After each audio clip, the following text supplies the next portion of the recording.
Halo pemirsa GPR TV dari Sabang sampai Merauke, dari Miangas hingga Pulau-Rote. Bertemu lagi dengan saya, Rosi Triastuti, di program Kominfo Newsroom Selasa 30 November 2021.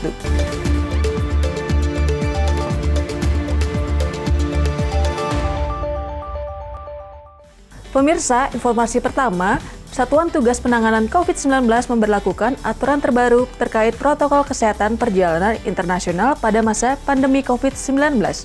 Aturan tersebut menyusul ditemukannya varian baru COVID-19 yang ditengarai lebih mudah menular. Satuan Tugas Penanganan COVID-19 akan mengkarantina 14 hari bagi warga negara Indonesia yang melakukan perjalanan ke sejumlah negara terdampak varian COVID-19 B11529 atau Omicron. Adapun negara yang dimaksud adalah negara terkonfirmasi adanya transmisi COVID-19 varian Omicron, diantaranya Afrika Selatan, Botswana, Lesotho, Eswatini, Mozambik, Malawi, Zambia, Zimbabwe, Angola, Namibia, dan Hong Kong. Hal ini disampaikan langsung oleh Kepala Satgas Penanganan COVID-19, Majen TNI Suharyanto, usai konferensi pers secara daring pada Minggu 28 November 2021. Adapun untuk warga negara Indonesia yang berasal dari 10 negara yang tadi saya sebutkan, tetap bisa masuk ke Indonesia tetapi harus menjalani karantina 14 kali 24 jam atau 14 hari. Tentu saja beserta ketentuan-ketentuan PCR secara ketat.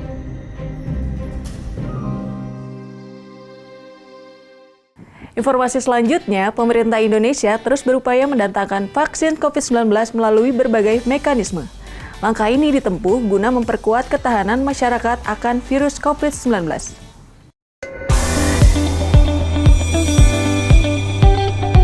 Indonesia kedatangan stok vaksin COVID-19 tahap ke-135. Dari total 10 juta dosis, sebanyak 134.500 dosis vaksin Novavax telah tiba di Indonesia pada hari Sabtu 27 November lalu.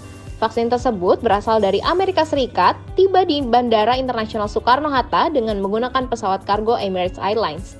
Maksiren Rondonuwu selaku PLT Ditjen Pencegahan dan Pengendalian Penyakit mengatakan bahwa vaksin Novavax merupakan jenis vaksin COVID-19 dengan menggunakan protein yang direkayasa dari urutan genetik virus SARS-CoV-2. Selain itu, kedatangan vaksin Novavax ini dapat memperkuat capaian vaksinasi di Indonesia sehingga dapat segera mencapai target herd immunity.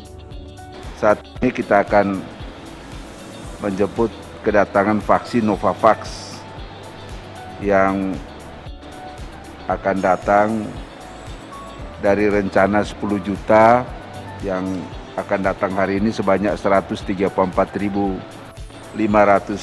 dosis dengan menggunakan Emirates Cargo.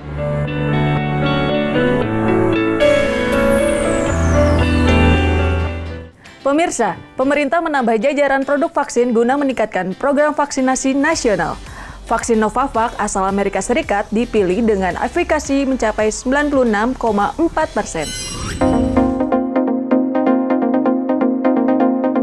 PLT Direktur Jenderal Pencegahan dan Pengendalian Penyakit, Maksiren Rondonuwu mengatakan, vaksin Novavax memiliki efikasi 96,4% terhadap varian virus COVID-19 non-alpha. Menurutnya, efisiensi Novavax dalam mencegah COVID-19 sebesar 89,7% terhadap varian virus alpha atau B117 dan sebanyak 96,4% terhadap varian virus non-B117. Maksi menambahkan, vaksin Novavax disuntikan dengan dosis 5 mikrogram sebanyak 2 kali dengan rentang waktu pemberian 21 hari, yang mana sama dengan pemberian vaksin Sinovac dan Pfizer. Untuk safety dan efikasi daripada Novavax ini dalam mencegah COVID-19 sebesar 89,7% terhadap virus alpha atau B117 dan 96,4% terhadap virus varian non B117. Jadi vaksin Novavax ini diberikan dosis 5 mikrogram sebanyak 2 kali. Informasi selanjutnya, Otoritas Penerbangan Arab Saudi telah memperbarui aturan penerbangan internasional. Terhitung 1 Desember 2021, penerbangan dari Indonesia bisa langsung menuju ke Arab Saudi.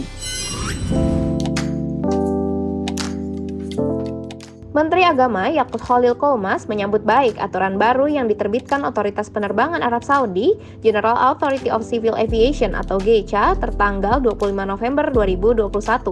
Pemerintah Arab Saudi juga tidak lagi mensyaratkan booster vaksin untuk warga Indonesia.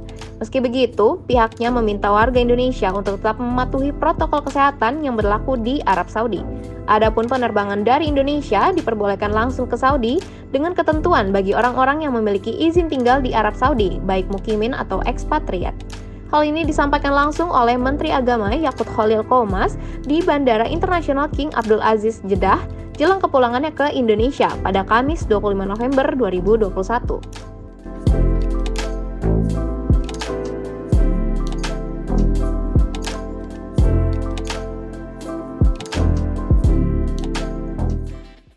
Menutup informasi terakhir, Presiden menyampaikan kerjasama para pemimpin KTT Asia Europe Meeting dalam membahas isu seputar kawasan dan dunia, utamanya isu terkait Afghanistan.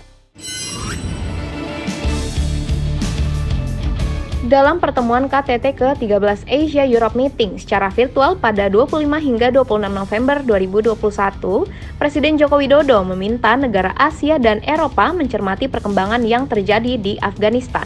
Seperti diketahui, Afghanistan kini kembali dipimpin oleh Taliban sejak pertengahan Agustus 2021 lalu.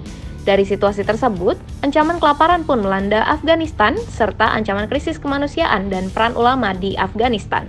Untuk itu, Indonesia mendorong mitra Asia Eropa untuk memberikan bantuan kemanusiaan pada rakyat Afghanistan, serta berkontribusi agar janji Taliban terhadap penghormatan hak-hak perempuan dapat dipenuhi. Indonesia siap memanfaatkan Indonesia-Afghanistan Women Solidarity Network untuk kerjasama pemberdayaan perempuan. Indonesia juga siap memberikan beasiswa pendidikan bagi para perempuan Afghanistan. Intinya, beliau menyampaikan kesiapan Indonesia untuk melanjutkan komunikasi dengan berbagai pihak untuk isu Afghanistan dan terus memberikan komitmen untuk membantu rakyat Afghanistan. Itulah ragam informasi yang telah kami kemas untuk Anda. Dapatkan update berita pilihan setiap harinya di kanal GPR TV atau melalui sosial media gprtv.id. Saya Rosi Triastuti pamit, sampai jumpa.